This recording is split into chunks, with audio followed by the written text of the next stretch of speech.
North Pole and South Pole, right? You have times where there's no sunset or sunrise, right? So, in those circumstances, it's not possible to do a lot of the time-bound mitzvahs. So, practically speaking, our Jews are not allowed to be going to the North Pole or South Pole, or even, are they not allowed to, go to the moon or go to, let's say in the future there's Mars, right? Those are very, very good questions. In a way, the answers would be different depending on each of the individual places. Let's first take the places on Earth, the North Pole, the South Pole, where you can have 6 months of darkness and then without light, and then 6 months of light without darkness. And the truth is, even below the Arctic Circle, even when you're close to, it doesn't have to be the North Pole mamish. You can have these situations even before you get there. So there is many, many different opinions as to what you do. There are some opinions that basically say that if the definition of a day is a sun rising and a sun setting, then in a sense, the day would be 6 months long, meaning you wouldn't keep Shabbos at all, and then, basically you'd have to have Shabbos every 42 years. Basically you'd have 6 cycles of 6 months or whatever it would be. Others take the position that it's an interesting idea, that you simply follow the time zone from where you came. It's a little hard to understand that. And that is, if you came from Baltimore, then when you're in the Arctic Circle, you calculate the times based on that.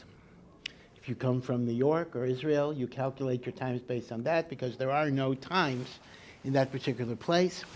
Others say, based on the analogy to a guy that's in the desert and he doesn't know when Shabbos is, that you count, this is for Shabbos, you count 6 24-hour periods, and the 7th 24-hour period is going to be Shabbos, meaning even though there's no light, there's no dark, you simply count 6 days, and you make it Shabbos, right? So we have different opinions. Either there is no Shabbos, or there's Shabbos every few years.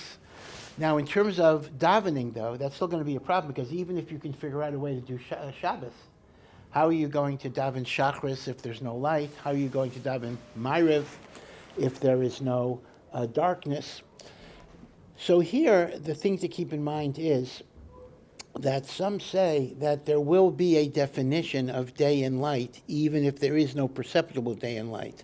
And that is, night will occur when the sun is at its lowest points below the horizon, meaning the Earth is still rotating. So as a result, vis-a-vis the horizon, even though the sun is under the horizon, there are times that it's closer and times that it's lower. And therefore they say a day begins at the high point and the night begins at the low point. Okay, and there are ways that you could get that information and the like. But b'kitzer, because there is so much uncertainty how you calculate day and night under those circumstances, many poskim say a Jew should make an effort not to live in a place where the calculation of Zman is going to be so uncertain. Now, with respect to traveling to the moon or traveling to Mars or other planets, it's even more complicated, because some take the theological position. Forget about the day and night issue. They say the Torah only applies to Earth and the atmosphere of the Earth. Beyond the atmosphere of the Earth, there is no mitzvahs at all. The Torah was given to Earth. And as a result, a Jew is not allowed to put himself in a circumstance where he is going to be exempt from the mitzvahs of the Torah. That's a separate issue. That's besides the issue of day and night that you can even have at the North Pole. There's a separate issue of not being mafkia yourselves for the mitzvah. So I hate to break the bad news to you, but if any of you were planning to being an astronaut, at least halachically, it's advisable not to. Now, the Jeff Bezos little game where people go up on a rocket, whatever it is, billions of dollars, what a waste of money. They go up on a rocket for 11 minutes and they come down. Technically, they don't really leave the Earth. They go up to what's called the gavul of space. So technically, they didn't leave the Earth's atmosphere yet. So they're still chayiv in mitzvahs. for those 11 minutes. But if you actually went beyond that, there would actually be a shaila, are you chayiv in mitzvahs at all? I still remember when I was in day school, elementary school, and in 5th grade we were going to start learning Mishnayos, and we were rambunctious, including myself, and the teacher wanted to keep us quiet. So he said, okay, I have a question to ask you. You know, we talk about Krias Shema, brachos. It says, what's the rule if you're an astronaut and you're going around the earth? When do you say Shema? And that question really seized me. Well, that's an interesting question. Wow. But the Rabbi never answered it because whenever he got distracted and we got quiet and he went back to the regular text. So I have heard that question for so many years. But Lamaisa, this is going to be the issue. The issue of moon travel is either you're Patra Lagamri or you utilize the times of Earth from the place that you left, Cape Canaveral or whatever it would be. Right? And you simply keep your watch on Cape Canaveral time. Yeah. Will the scientists say that the universe has an end, right? Eventually it will tear apart. So do we hold of the same thing as well, that there could be an end for our universe, and then we're just going to exist in Olam Haba? Or? Well, there are actually many Mamari Chazal that talk about the world, the physical world, ending. In fact, according to one interpretation, the world will exist only 6,000 years, and then the world will stop existing. The only question is, there's a lot of uncertainty as to what that means. Is that referring to the earth being physically destroyed? Or does that refer to a spiritual evolution from our physicality to Mashiach and the like? So I cannot say that we have a definitive statement that the physical world will end. But on the other hand, if you take that position, that is not inconsistent with many Mamari Chazal. So the pashtus of many Mamari Chazal is that when I say the world, I mean the universe will end. But then the idea is it may be recreated again at a higher spiritual level. There are successive destructions and recreations. In fact, Chazal told us that even before this world, there were worlds before this world that Hashem destroyed. The Tiferes Yisrael writes that we think that means other planets, but no, maybe it refers to destruction of the earth itself through meteorite showers or the like. And he says that may be dinosaurs, meaning this world in its present reality is only 5,785 years old, let's say. But this earth could have existed and then have been destroyed in various ways. And fossils and dinosaurs that seem to go back billions of years may in fact be remnants of those prior worlds that Hashem destroyed. Right? So I think we can accept it. I don't think it's inevitable necessarily, but it would not be inconsistent with Chazal and with the hashkafa of the Torah. Yeah. Is it a Jewish concept to attach sentimental value to physical items? Yeah, is there a Jewish value to attach sentimental value to physical items? There seems to be, yes. I mean, obviously, we don't worship physical items. That would be called avodah zarah. But on the other hand, if something served you well or something was something important in your life, there is actually a concept in Judaism of hakaras hatov, of gratitude to the inanimate. Gratitude even to the thing, because everything has an angel, has a malach, has a spiritual force. Grass, leaves, fruit. And therefore we have an inyan of hakaras hatov. We see this by the Makos. Moshe Rabbeinu was not allowed, the plague of blood, when Aaron had to hit the water with the staff and not Moshe, because the plague would have affected the Nile, and since the Nile had given Moshe shelter or protection, Moshe owes a debt of gratitude to the Nile. On Shabbos, we cover up the chalos when we make Kiddush. And although there are a few reasons, but the most popular reason is because we don't want to humiliate the bread, because normally you begin a meal with the bread, but when you have Kiddush, you begin the meal with the wine, and the bread is going to be embarrassed, so we have to cover up the bread so it shouldn't be embarrassed. Meaning there is this concept of gratitude towards bread, which is staff of life. We are told that if you treat clothing disrespectfully, it will not give you warmth. If you remember the story of David HaMelech, the end of David HaMelech's life, he was shivering, and he was covered with garments, and the garments did not give him protection. He was not given warmth. And Chazal say that is because he had treated clothing disrespectfully, that when he was being pursued by Shaul, at one point when Shaul went to relieve himself, David cut a piece off Shaul's cloak. He was that close to killing him, etc.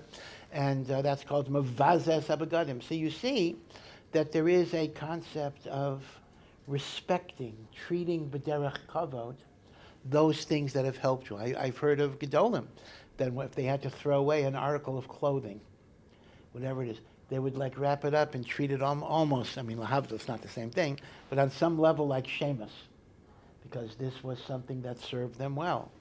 There were Gedolim who, when they were buried, when they died, they left instructions that when they die, they wanted the stender, or the table, on which they learned Torah, to be buried with them, in a sense.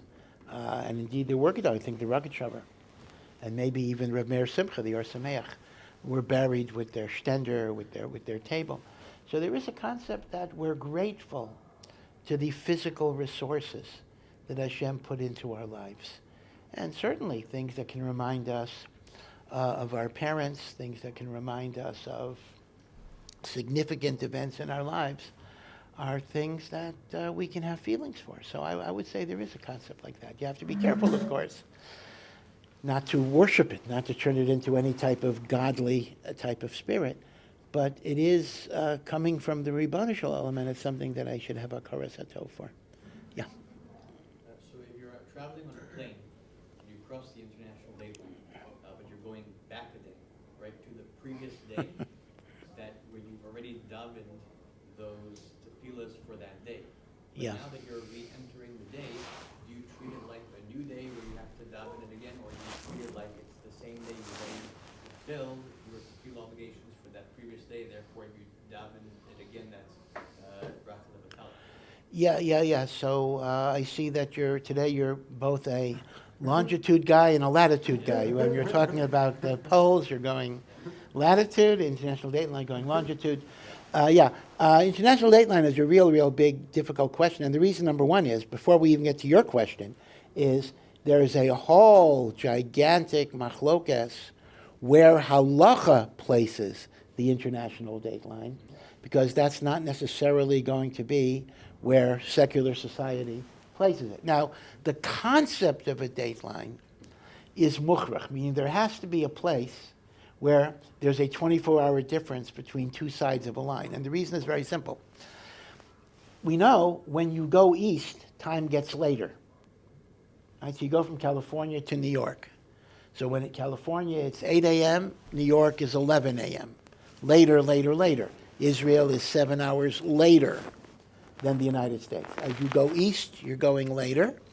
As you go west, you're going earlier. Right? So I go from New York to California, right? So I go, it's 11 in New York, it's going to be 10 in Chicago, 9 in Denver, 8 in California. Now, east goes later. West goes earlier. But when you have a globe, at some point, if you go west enough, you're hitting east. You go east enough, you're hitting west. Right? So what happens? Are you getting earlier? Are you getting later? So because of this, a concept was well understood, even in ancient times, that there's some date line in which you're going later as you're going east, but at a certain point, it becomes west, and therefore it's the same time of day, 11, but it's 11 o'clock, 24 hours earlier. And that's the concept of the international date line. So the idea that there is something called a date line is mukhrach ma'ot, and this was recognized, in our sources, by the Kuzari and by the Baal HaMor in Maseches Rosh Hashanah, Ezrachi Halevi. They absolutely talk about a date line. But the problem is this. You have to have some point on earth where this 24-hour differential exists. But in a sense, where do you draw, quite literally, where do you draw the line? Where do you draw the line? The fact that the modern international date line is 180 degrees from Greenwich, England, is arbitrary. We could have picked anything, right? So issue number one is, yeah, there is such a thing called the date line, but where is it drawn? Now, here, there are many, many different opinions. Some opinions say that there has to be a date line, and the Torah is not kaveya where that is. So whatever society agrees upon can be accepted as a date line, and memela we can go with the date line. Others' opinions say that you have to look at Yerushalayim as the center of the, instead of Greenwich, England, you have to look at Yerushalayim as the center of the world. So, 180 degrees from Yerushalayim, if you're going west, is going east rather, is east, and then going west, meaning to say you look at Yerushalayim as the center, and 12 hours in one direction, 12 hours in the other direction. That's going to be relatively close to the Greenwich date line, actually, because Yerushalayim is not so off, but that's what it is. The Chazon Ish has a very, very famous shita that essentially the date line is 6 hours east of Jerusalem, meaning as you go east of Jerusalem for 6 hours, it's later, only for 6 hours, and then it becomes west, becomes 24 hours earlier than that point. Now, this was very nogea l'maisa. In fact, not that we should talk about Gedolim in this way, but this made the Chazon Ish famous, actually. The Chazon Ish was very modest, very reticent, very private. The Chazon Ish, until his 50s, was known by a few Gedolim as a great, great Talmid Chacham, but he had not taken any public positions on anything other than Svarim, which he wrote anonymously, of course. But what made him famous in the Jewish world was during World War II, when yeshivos were in Shanghai and then even in Japan at some point. So the issue was, when do they keep Yom Kippur? When do they keep Shabbos? Because based on the conventional calendar, Japan and Israel and Europe are all on the same side of the date line. They're the same side. So Shabbos in Japan is going to be the same day as Shabbos in Israel. Saturday. Different, obviously, it's a different time zone, obviously, but Saturday. And yet the Chazon Ish's shita was that once you go 6 hours beyond Yerushalayim, past that is 24 hours early. So according to the Chazon Ish, Shabbos in Japan, is Friday, meaning Saturday in Japan is actually Friday, and therefore you keep Shabbos in Japan on Sunday. No, is that right? No, sorry, maybe I have it the other way around. 1 second. You're going 6 hours, it gets later, and then by the time you reach Japan, it is 24 hours earlier. So when Japan has the day that we call Saturday, according to the Chazon Ish, Saturday in Japan is actually Friday, and Sunday in Japan is actually Shabbos. So the Chazon Ish's shita is that you keep Shabbos in Japan Saturday night and Sunday, and he says you're allowed to do malacha Friday night and Saturday. Because Friday night and Saturday are Friday based on the date line. Even though based on our date, the conventional date line, Saturday is Saturday. And the Chazon Ish was so boror about this, based on the Balamor and the Kuzari, that the Chazon Ish was mekel. He even told them not to fast. In other words, when Yom Kippur fell out a certain day, he told them they should observe Yom Kippur a day later than everybody else. Now, Lamaisa, it happens to be that we do not follow the Chazon Ish. So essentially, when you're in Japan or Australia, you will keep you will keep Shabbos on Saturday, but there are Yechidim who are machmir like the Chazon Ish for malachos da'oraisa. So they'll keep a full Shabbos on Saturday, but Sunday they'll put on tefillin and the like, but they'll try to refrain from isurei d'oraisa like writing or turning on lights and the like. Those are yechidim. Most people do not follow the Chazon Ish here at all. So that's one very important question. Where do you draw the dateline? Okay? Is it the international dateline? Is it 180 degrees from Yerushalayim? Is it 6 hours from Yerushalayim, which is 90 degrees from Yerushalayim? Okay. But your question is not focusing on that. Your question is imtim salomar, meaning, okay, let us assume we know the dateline. And we know that I'm flying into a different day. If I'm crossing the dateline from the west to the east, I'll be flying into the prior day. I'll be going from Wednesday to Tuesday. Because the dateline means it's 24 hours earlier when I'm going from west to east.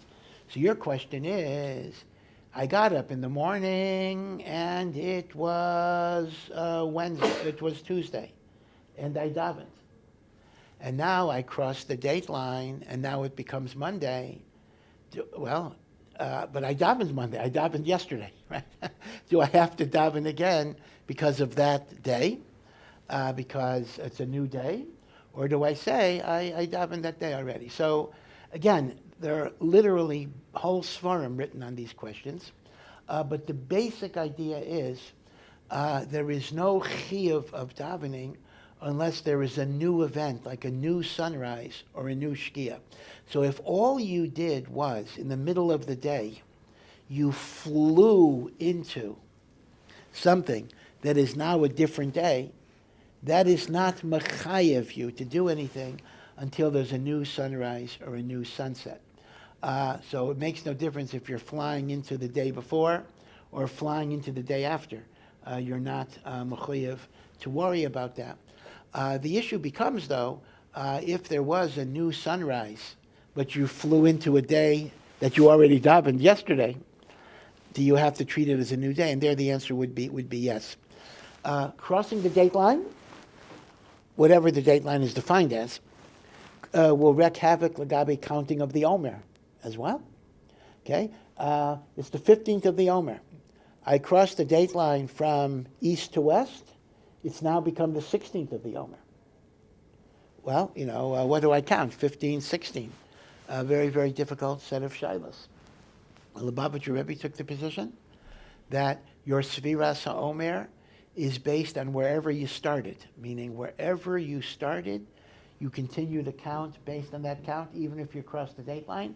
Ad kedei kach that he actually said that would change your observance of Shavuos.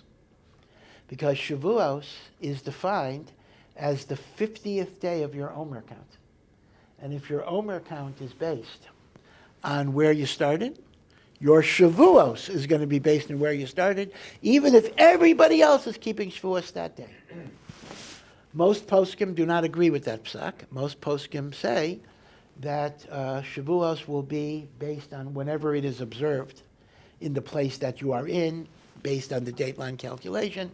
But still, in terms of the Omer, the advice that people are given is you should count 2 days, meaning when you cross the dateline, you count the old day, the new day, because of the suffix of what it is. So dateline problems are very, very, very, very mesubach. So we have, but the only thing I want to point out is that the idea that there is a dateline where there's a 24-hour difference in time on one side and on the other side does go back to the Rishonim. The Kuzari talks about it beferish, and the Baal Hamor and Maseches Rosh Hashanah talk about it beferish. And the pashtus of both of them, this is the basis of the Chazon Ish, is actually like the Chazon Ish, that the dateline is 6 hours, 90 degrees travel from Yerushalayim. So it's 6, it's a late as you're going east, and then when you go 90 degrees, it's now 24 hours earlier on the other side. Yeah. So I wrote this down just to load the question. How would I'm sort of asking how you would have dealt with this situation with someone who's like a family member of mine who's blurring the lines between like individuals and the ideals that they subscribe their lives to, and like by that I mean like Orthodox Judaism. Yeah. Like this person was blending the the individuals with the Orthodox Judaism, and then blaming the Orthodox Judaism when those individuals were committing what this person perceived as sins and like irresponsible activities. Like how would you confront that individual? Well, once again, I would just say there's an old saying that someone said, don't blame Judaism, or don't blame Judaism because of the behavior of Jews, meaning to say, none of us are perfect. The Torah is God's system, and it's a good system, a moral system, an ethical system. And if people would follow the Torah, we would be good. Now, people have yetzer haras, people have imperfections, and I don't want to even sit in judgment on other people. All of us have our imperfections.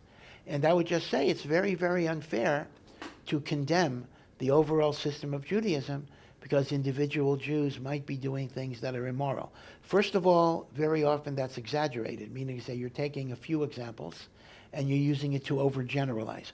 Overgeneralization is wrong in any case. It's like saying if a Catholic person got convicted of tax evasion, somebody says, well, why do Catholics always cheat on taxes? That would be unfair. There is a Catholic who cheats on taxes. Why do Orthodox Jews cheat on taxes? Well, is it Orthodox Jews that cheat on taxes or one particular case? So number one, there is the fallacy of stereotyping and overgeneralization. Number two, there is the fact that admittedly we're not perfect and we make mistakes. But if we lived by the system in its integrity, we would not be guilty of these things. So it's human nature. What the person is doing is something that all of us do. We might do it towards other groups. The people you're talking about are doing it towards religious Jews. But I think if a person thinks a little bit, a person realizes it is unfair. And for every example of deviance, and there'll be examples of deviance, whatever the deviance is, you can give many examples of opposite behaviors. Behaviors of morality, behaviors of goodness, behaviors of self-sacrifice. So if you want to make any type of judgment, you got to look at the total picture. You can't just pick out, cherry pick some negatives and then use that to describe the whole system. I mean, that's kind of the argument I would make, and hopefully it'll be accepted in good faith. Yeah. There are different sects of Judaism which take the Torah, its account of history, as more like you're trying to extract moral lessons from it. So what's wrong with doing that? Extract what things did you say? Moral lessons. Oh, moral lessons, yeah. Actually happen. Yeah. What's wrong with doing that, and what's the Orthodox claim for certain things, like by the burning bush? Like you think there's a bush on fire, like that. Yeah. So the issue is this. The issue basically is how does Judaism require that we look at the Torah? Do we look at it historically, or do we look at it metaphorically? Now, let's take this comes up a lot. Let's take Yetzias Mitzrayim. One of the famous questions that people ask about the Exodus is there seemingly is very little archaeological evidence that a people were enslaved in Egypt and were liberated, meaning you can't find artifacts about Yetzias Mitzrayim. It may not be as true as people think. The truth is the people that have really looked into this a lot are some devout Christian archaeologists who actually have uncovered things that sometimes general archaeology ignores. But because of this problem, perceived problem, or possible problem, that there's no archaeological evidence that there ever was Yetzias Mitzrayim, so it became very popular in some circles, including some modern left-wing Orthodox circles, that who says we have to believe that there was a physical presence of the Jews in Mitzrayim? I mean, after all, aren't the primary lessons of Mitzrayim the notion of being liberated from the Yetzer Hara, from the inner Mitzrayim? The word Mitzrayim means limitations, constrictions. And when I read Yetzias Mitzrayim, what is the big difference if we were in Egypt or we were not in Egypt? Can't we look at it? This is not me talking, I'm just explaining their view. Can we look at it like mythology? Now, when you say something is a myth, so usually that's pejorative today. Oh, it's a myth, it's a Baba Maisa. But not really. A myth can express very, very important ideas of society. So is there something heretical by basically saying, hey, the Torah is not a history book. The Torah is a book of moral, ethical, spiritual instruction, and it conveys a lot of those lessons by narrative, by story, by myth. But I'm still getting the lessons. So in truth, when you hear it, it doesn't sound as bad as you might think. I mean, what's the point? Isn't the main point the lessons that you learn? Lessons can be conveyed by stories, not just facts. So the truth of the matter is that is considered to be kfira, simply because it is considered to be part of our Masorah, that these events did happen historically. In fact, even the Avos. There are people that say, oh, there's no evidence of the Avos. The Avos are mythological figures. Well, again, that is apikorsis, maybe unintentional, because we believe there was an Avraham, there was a Yitzchak, there was a Yaakov, there was a Shvatim, there was an Avdus in Mitzrayim, there was Yitzias Mitzrayim, there was Esher Makais, there was Matan Torah. But the point I want to make is, I'm going to be a Maida b'mikzas here, and that is, people raise it like it's a binary question. Is it history or is it metaphor? Like one or the other. The short answer is it is actually both, because the history is also a metaphor. And this is the yesod that permeates Chazal. It certainly permeates all Kabbalah. And that is, yes, there was a person, Avraham. But Avraham represents a spiritual koach, the Sfira of Chesed. Yes, there was an Egypt, Mitzrayim. But Mitzrayim represents constriction, limitation, boundary. So all of the metaphorical lessons, the spiritual lessons, the prototypes, the paradigms that emerge from the non-historicity approach, we believe are fully picked up in the historical approach. So yeah, I think we could be moda that the Torah's main goal is not history.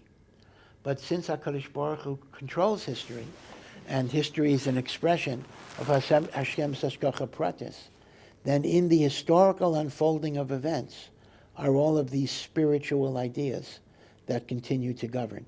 So the problem with the idea of denying the historicity of the Torah is it creates a binary, a dichotomy between history and metaphor, when in fact the history is the metaphor, and it's not a stira at all. Both ideas are going to be existing at the same time. Yaakov is both a person and a spiritual representative of a spiritual force. And that's how Mitzrayim is the same thing. Yeah. I'm sorry, you had a follow-up? Yeah. And what about things that are difficult to, like what would you even see if you were there? Like the burning bush or something? Well, the burning, I mean, asking about the burning bush in particular, I mean, the notion of miracles, again, the Rambam talks about in the Magen Avraham. I mean, we certainly believe that there is such a thing as miracles. God could change nature, so God split the Red Sea, God turned the blood, the water into blood, the firstborn died. You know, you're going to, well, how could that be? Well, I mean, the answer is HaKadosh Baruch Hu can do miracles. Now, when you ask me specifically about the burning bush, however, and you're asking me if I would have walked by Moshe Rabbeinu at that time, what would I have seen? There you don't have a raya, because when you're talking about a prophetic vision, this could have been something that Moshe saw b'nevuah, meaning there's no hechrich in the psukim per se that there was an actual physical bush that was burning. This could have been b'mareh hanevuah. Nevi'im see all sorts of things in their mind's eye through the koach of prophecy that are not automatically corresponding to a physical maisa that you would see with your naked eyes. So if you're going to ask me, is a Jew mechuyev to believe there was an actual physical bush that was on fire, I would say I don't think you're mechuyev to believe that, because this is described as a prophetic encounter with the Almighty.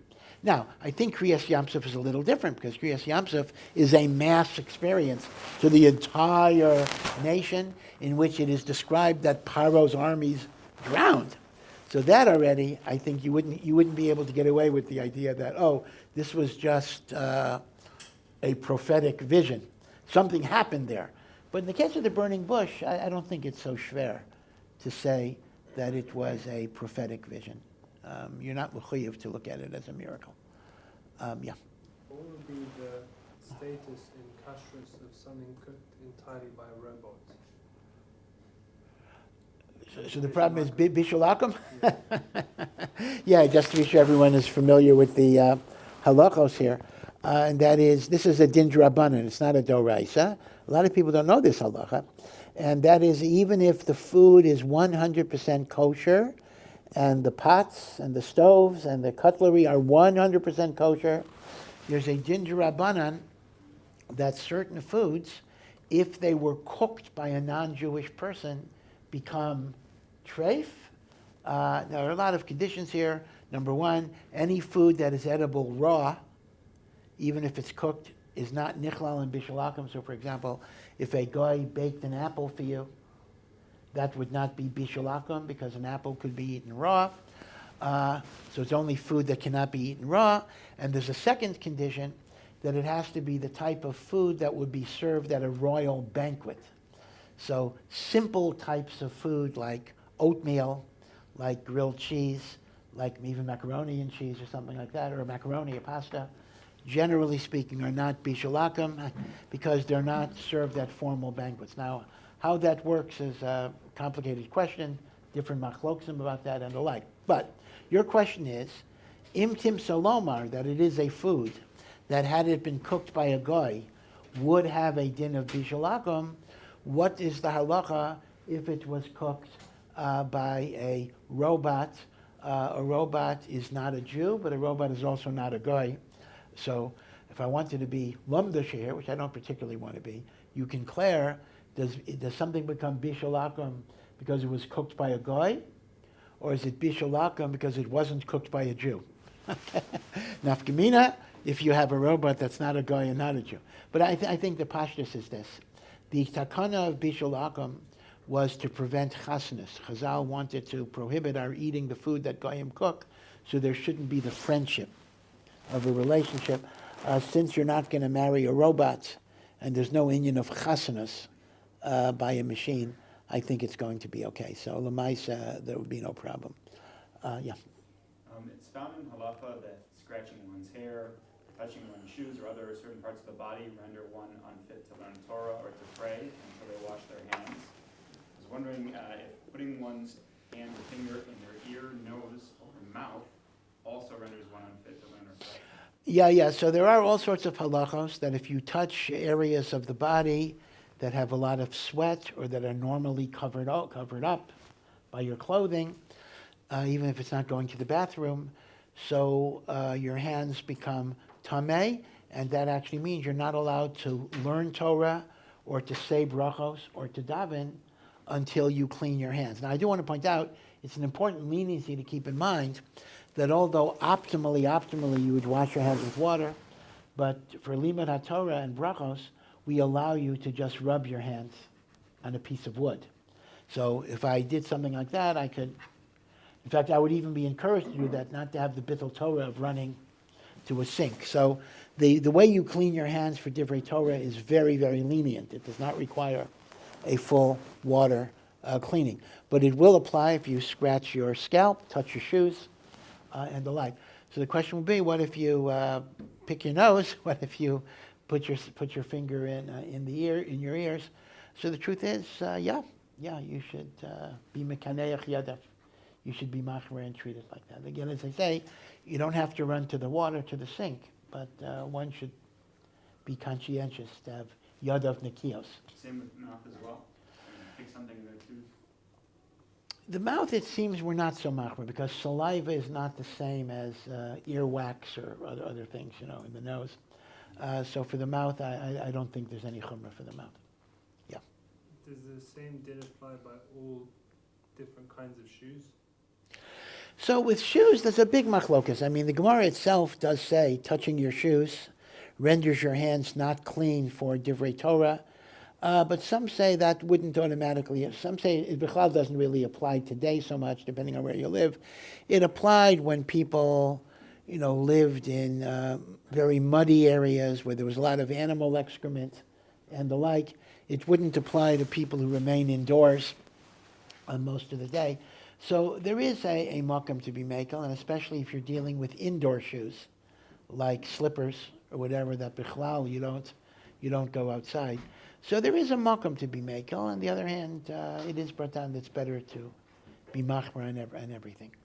Now, it's an interesting thing. What if you touch your socks? Now, touching your socks on the side is not a problem. That I don't mean that. But you touch the socks where your foot is, the sweaty part of the sock. So one would assume that would even be worse than touching a shoe, right? So the sweaty part of the sock. So that's a big machlokas. There are those that treat touching the sweaty part of the sock as equivalent or even worse than touching your shoe. Others are makel, because once again, if the concern about shoes was the contact with excrement and stuff like that, so that wouldn't apply to the sock. So actually, me'ikar adin, it seems that we're makel on touching socks. It's only a rule about touching shoes. Yeah. The kula for divrei Torah, to wipe your hands on Yeah. wood, is that dafka on wood? No, it includes plastic, metal, like any type of. Could one use the inside of their suit jacket? Yeah, that would be good on your garment. Yeah, that's correct. Actually, it's brought down. You can even use your jacket for l'kaneach. Yeah. Sometimes in Rishonim I've come across them saying lahalacha v'lay l'maisa. Yeah. What exactly does that mean? Yeah. So this is actually based on the Gemara itself. The Gemara actually says that sometimes an Amora would say something and would say, this is what I believe the halacha is, but until I say halacha lo maisa, halacha to be carried out in practice, do not follow it necessarily. And from there, the Rishonim and Achronim got the expression halacha v'lo l'maisa. So halacha v'lo l'maisa basically means the following. A person is a posek, whatever, he's learned through a sugya, he's come to a conclusion that the halacha ought to be something in a certain way, but he's not a few things. Either he's not 100% sure of it, so he says, listen, this is where I feel the halacha should be, but I'm not sure enough to tell you that you can go out and do it that way. So therefore, I'm mentioning what I think the halacha is, and it's not lemaisa. So one reason where it's not lemaisa is the posek himself may have some uncertainty. We're talking about, let's say, we're talking about a leniency, obviously. In other words, a certain leniency appears to be right, but I'm not sure yet. That's halacha lo lemaisa. Sometimes he might say something like this, in a slightly different way. I am only allowing this if two other Rabbanim agree with me. Or they might even mention a name. They might say, this is my psak if Rav Moshe Feinstein will agree with me. Something like that. That's in a tshuva sometimes. I need Rav Moshe's agreement. Okay. So that's one reason why it's halacha lo l'maisa.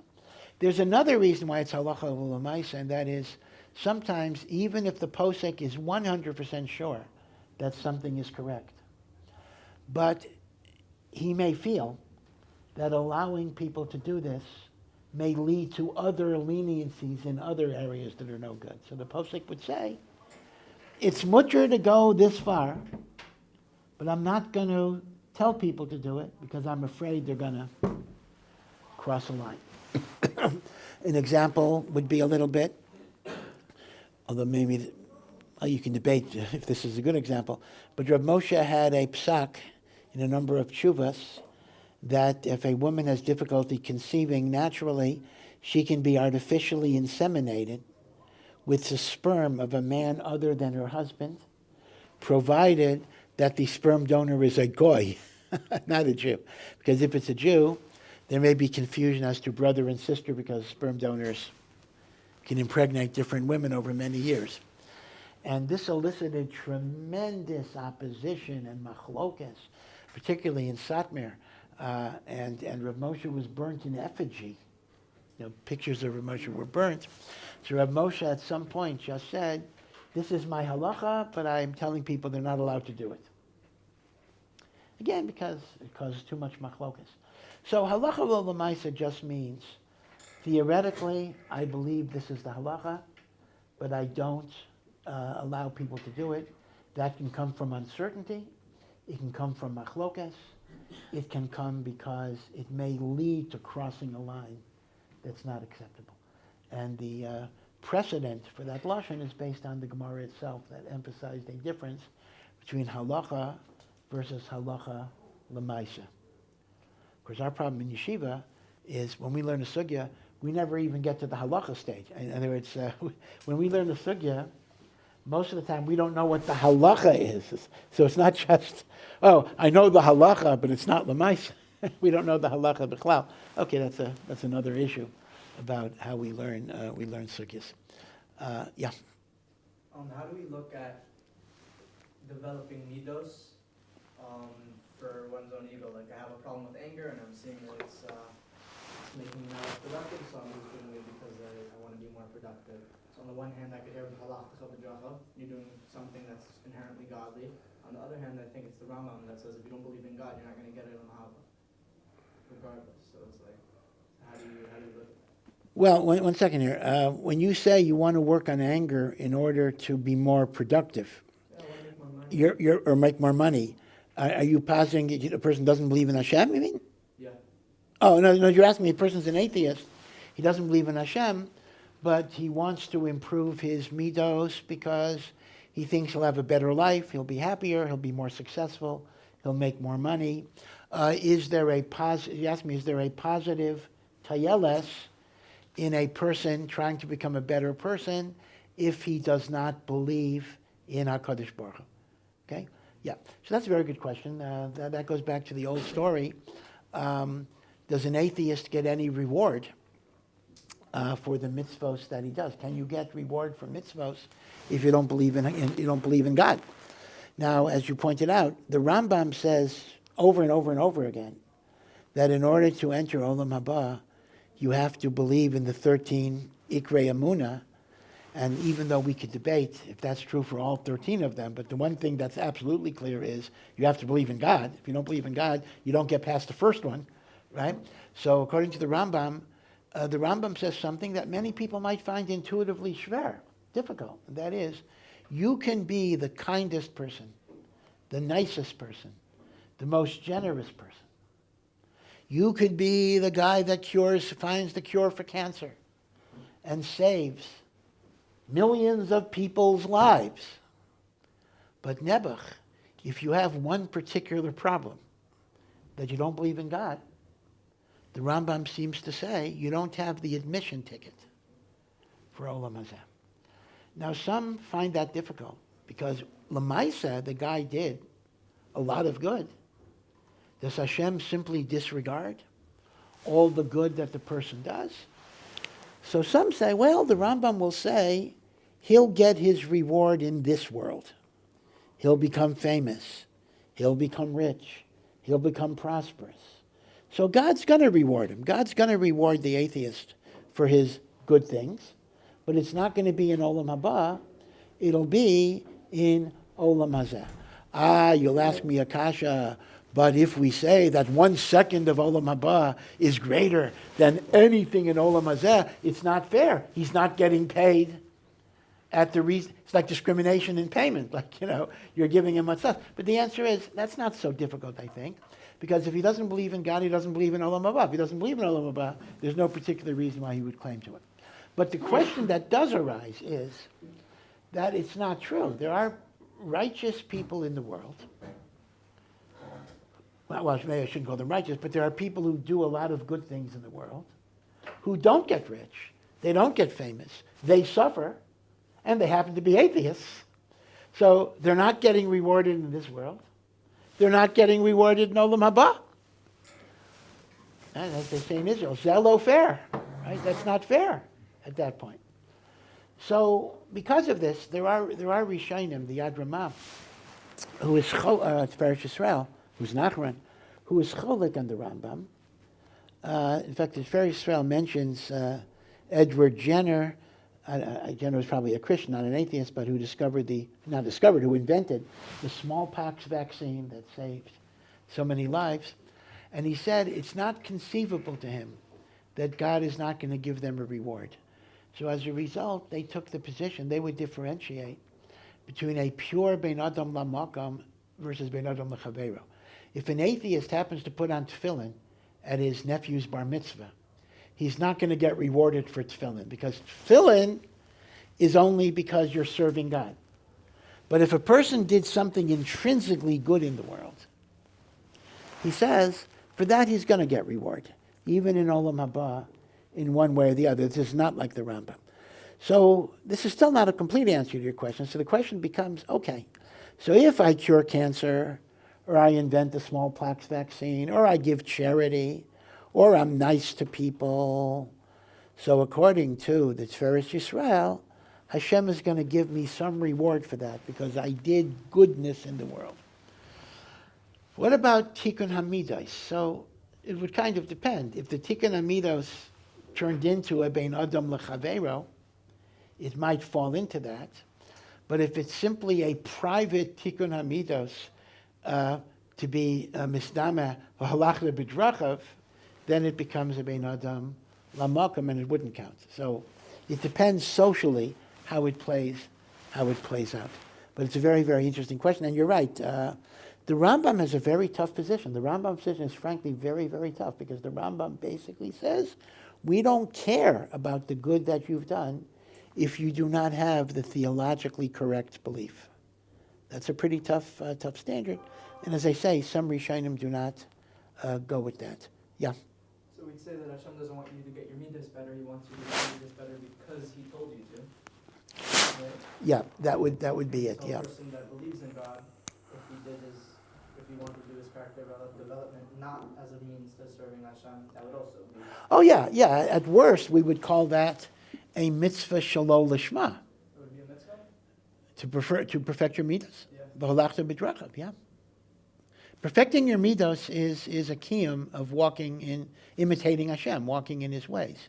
So if I want to walk in Hashem's ways for ulterior motives, that would simply be an example of doing mitzvahs shalol lishma. And on that, Chazal say, Torah and mitzvah shalol lishma are still worthwhile because shemitoch shalol lishma bal lishma. I mean, the same way, if I say, I'm going to keep Shabbos because I want Hashem to reward me. That's mitoch shalol lishma bal lishma. So I want to make myself a better person because I want to, have a better life, but I believe in Hashem, that this is Hashem's mitzvah. I would call that shalol lishma. That would still count for something, I would think. Yeah. I've got another question. First, based on the atheist, what if someone's an atheist because of something that's happened to them, like trauma? I'm sorry, I didn't hear. Say again? I've got a separate question. Yeah. First, on the atheist thing. Atheist, yeah. What if someone's an atheist based off trauma? Something happened to them, religious, if they were abused or something, and therefore they don't now believe in God out of emotion rather than out of.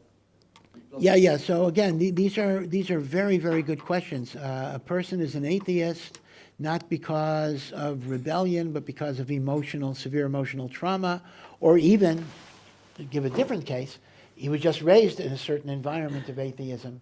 He says, is God going to deny him olam haba because of this? So this itself is another machlokus. Everything is a machlokus here. And that is, they say in the name of Rav Chaim Soloveitchik, I quoted it wrong the last time. I got to be sure I want to quote it right. A nebuch apikairis is still an apikairis, meaning even if you're an apikairis for reasons that you don't deserve condemnation, you just don't have the admission ticket, meaning you can't go to Olam Haba because you got to believe in God to go to Olam Haba. So you're going to ask, well, but what's my choice? What's my alternative? I wasn't given that life. So the answer is that's where Kabbalah comes in with reincarnation and second chances and everything else. There are others, however, that say that the same way that for many Averos, a person's trauma or a person's background may be a mitigating circumstance that may apply in this as well. So that's a huge, huge machlokas. According to Rav Chaim's understanding, or at least the way Rav Chaim is normally quoted, there are no excuses for apikorsis simply because belief in God is the ticket of admission to Olam Haba. You don't have the ticket, you don't have the ticket. That's about it. Yeah. My main question is, we have an idea of consciousness, of thought, right? And you also have the Torah where your neshama comes back down. So I want to know, is there a separate technique in your thought process that your person, your being, and your neshama But do we think separate things are linked, or would you say the entire thought process, the entire consciousness is the neshama?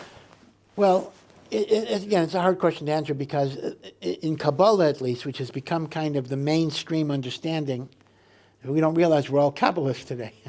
And we have many, many levels of the neshama. We have the nefesh, the animal soul, the ruach, the emotional soul, the neshama, the intellectual soul. And then there are other connecting souls to God and the like.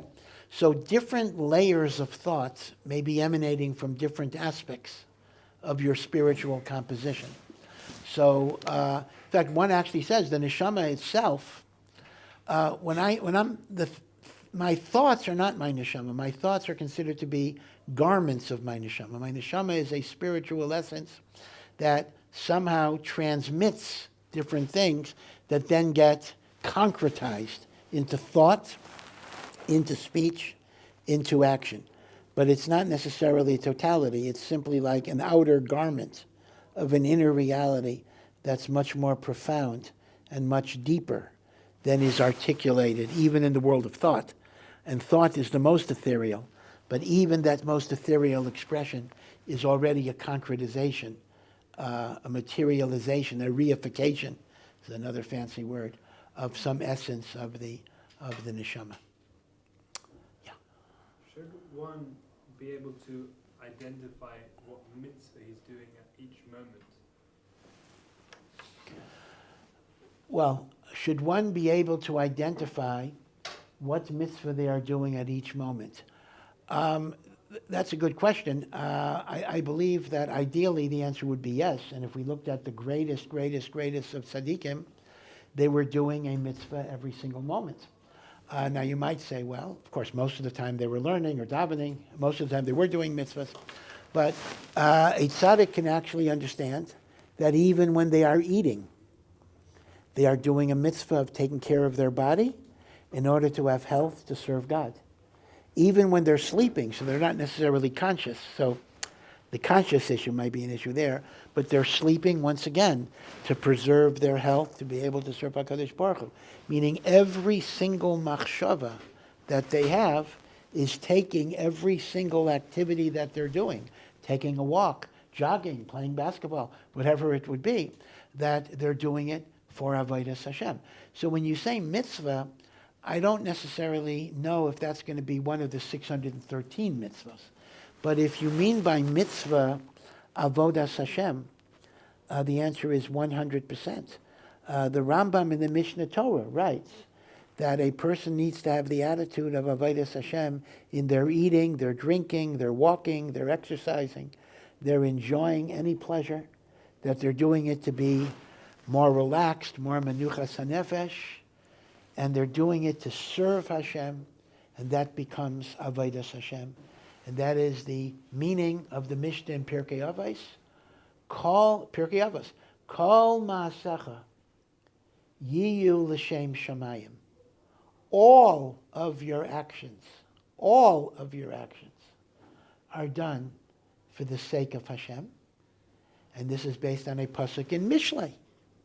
Pirkei Avos, a lot of it is based on Mishlei.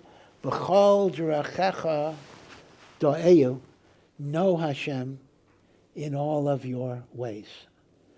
So a person goes to work. Let's say you're not in yeshiva, right? You go to work.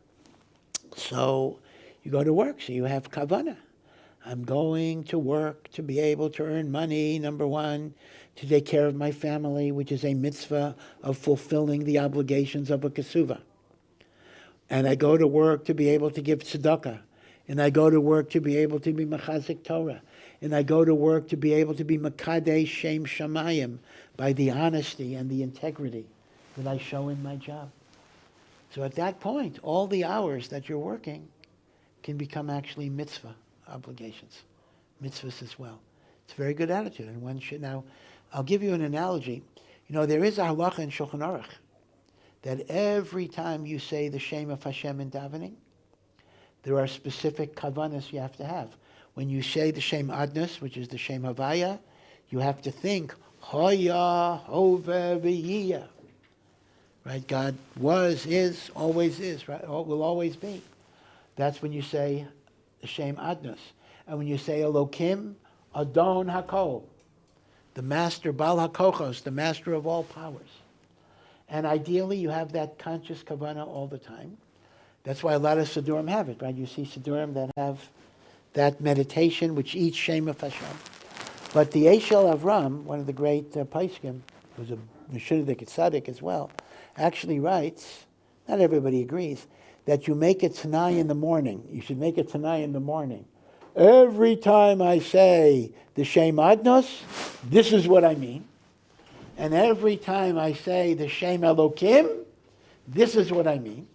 And the Eshel Avram says, by making the Tanai in the morning, that will cover every mention of the Shemas of Hashem throughout the day. He brings this lahalacha.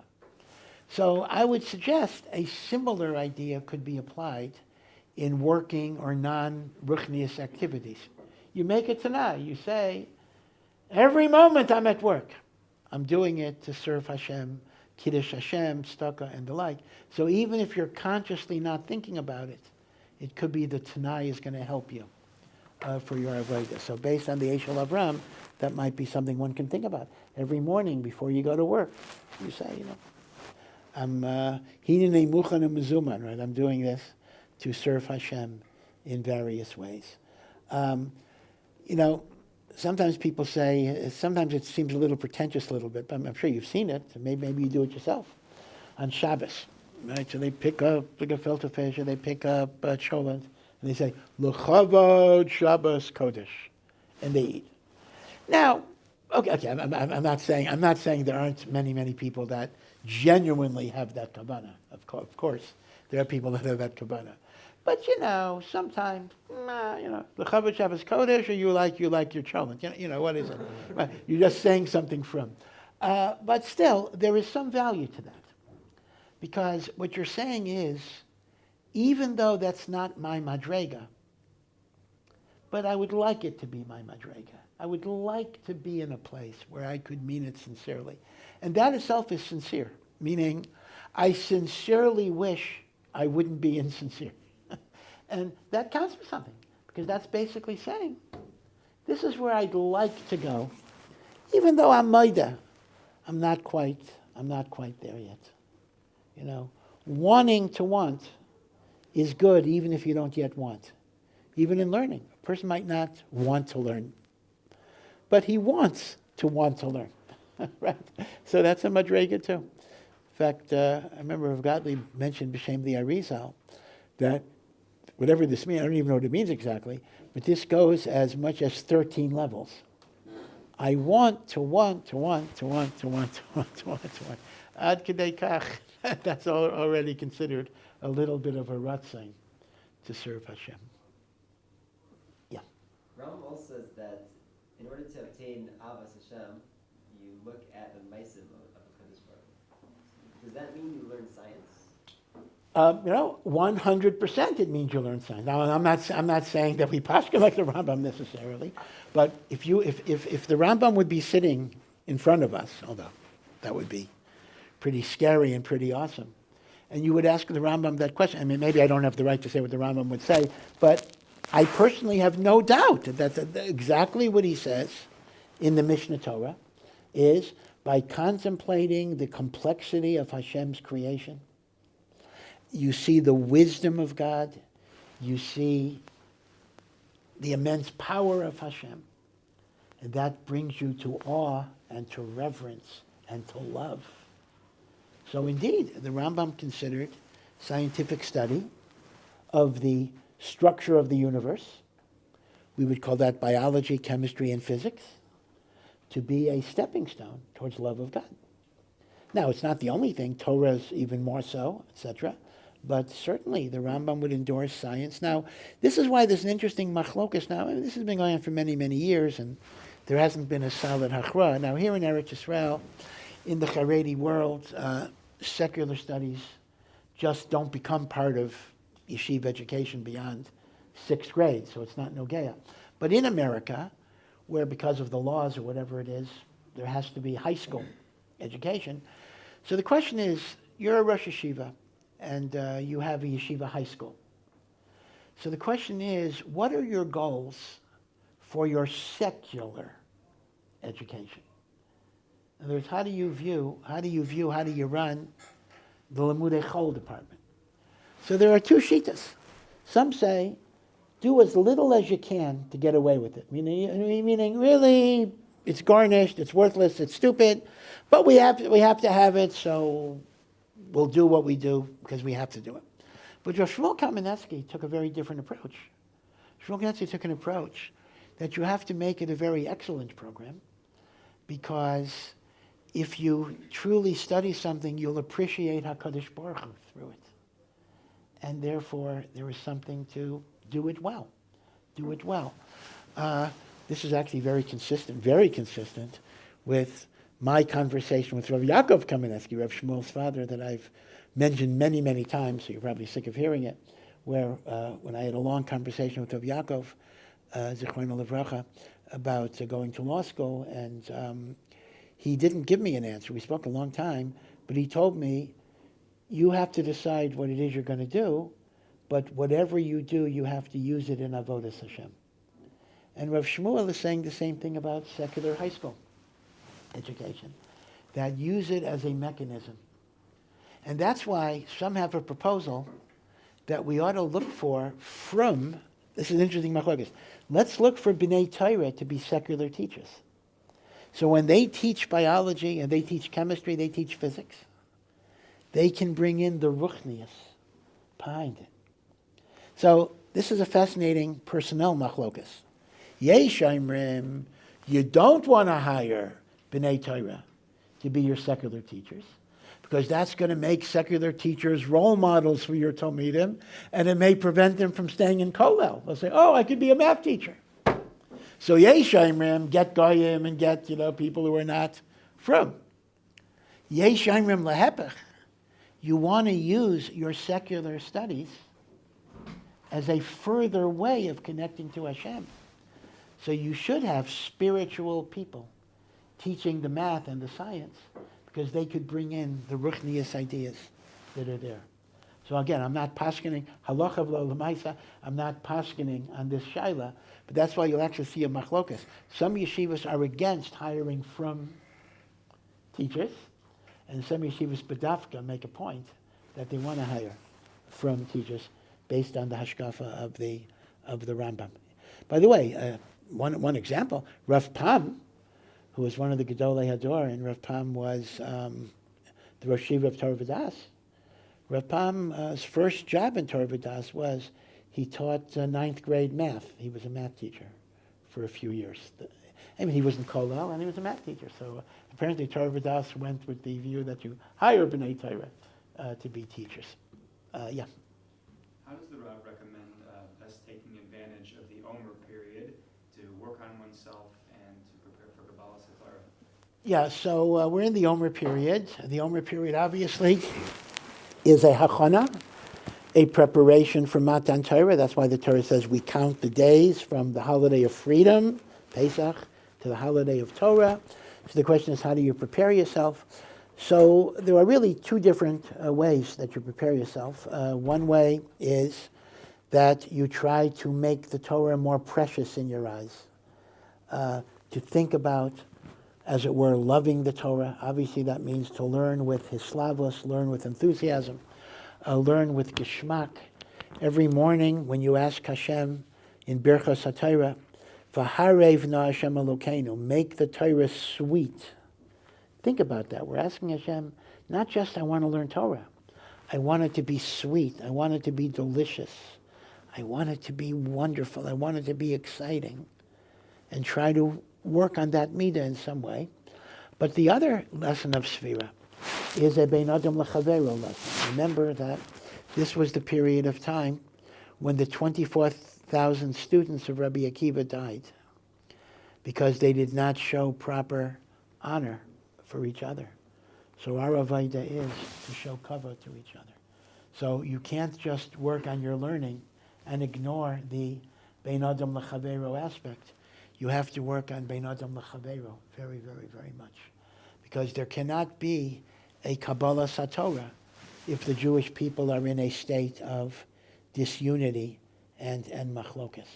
So those are the things that you work on. Now, one thing that's an interesting idea, Pirkei Avos, that we actually started saying after Pesach, Pirkei Avos, the sixth parak of Avos, which is actually not part of the Mishnayos, the sixth parak of Pirkei Avos is a brisa that was added. Pirkei Avos are 5 prakim of Mishnah, and a sixth brisa that was added. But in that brisa, it mentions there are 48 ways the Torah is acquired, 48 midos.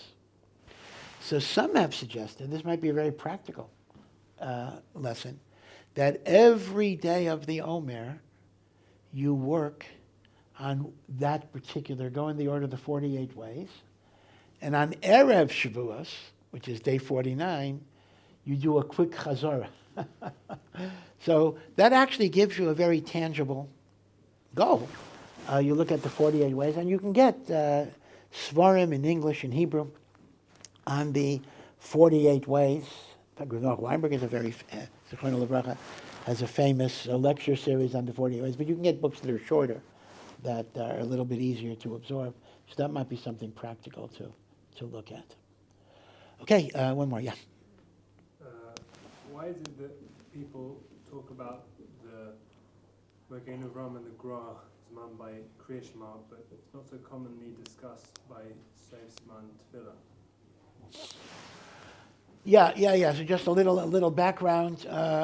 You'll notice if you ever look at a Jewish calendar or a sign, it'll always give you 2 zamanim for Krias Shema, for the end of the Shema, in the morning in particular. It'll say Sof Zman Krias Shema Magen Avraham and Sof Zman Krias Shema LaHagra. And typically the Gra Zman will always be later, between 45 minutes and an hour later. And we have 2 Zmanim. So first of all, what is that based on? So it's based on the following, just to be sure people understand the opinions here. The Zman of Krias Shema in the morning, you have to finish the Shema by the end of the first 3 hours of the day, the first quarter of the day. Now, hours in halacha does not mean 60 minutes, but you divide a day into 12 units. If it's a long day, an hour, halachic hour might be 70 minutes or 72 minutes. So based on the length of the day, you have up to 1/4 of the day to say Shema. Question is, what is the definition of the day that you're looking at? According to the Magen Avraham, the day starts at dawn, Amud HaShachar, and it ends at Seis HaKochavim, which is essentially, it's also machlokas, but Amud HaShachar is 72 minutes before sunrise, and Seis HaKochavim is 72 minutes after sunset. So the Magen Avraham day is Amud HaShachar to the Seis HaKochavim of Rabbeinu Tam. The Vilna Gaon says the definition of a halachic day for this purpose is sunrise to sunset. So that actually, now that could be 8 hours, that could be 10 hours, that could be 11 hours, that could be 12 hours. Like the Magen Avraham, you can actually have more than a 12-hour day because you're starting from dawn to Seis HaKochavim. So according to the Magen Avraham, you're starting your 3 hours at a much earlier point. You're starting your 3 hours 72 minutes before the Vilna Gaon. So the Magen Avraham's day, which is longer, but the 3 hours will be earlier than the 3 hours of the Vilna Gaon. Okay?